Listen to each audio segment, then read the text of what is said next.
صدق اللہ العلی العظیم۔ میرے مہمانان اعظام اور میرے ساتھیوں، السلام علیکم ورحمۃ اللہ وبرکاتہ۔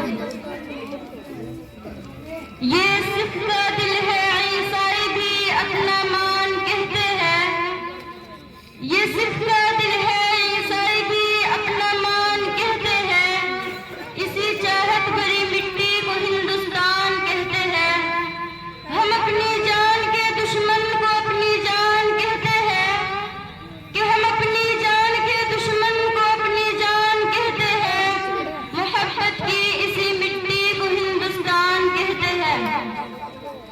آج ہم سب یہاں یوم جمہوریہ منانے کے لیے جمع ہوئے ہیں۔ 26 جنوری در حقیقت خوابوں کی تعبیر کا دن ہے، اور خوابوں کی تعبیر کے حوالے سے یہ یوم احتساب بھی ہے، یعنی ہم غور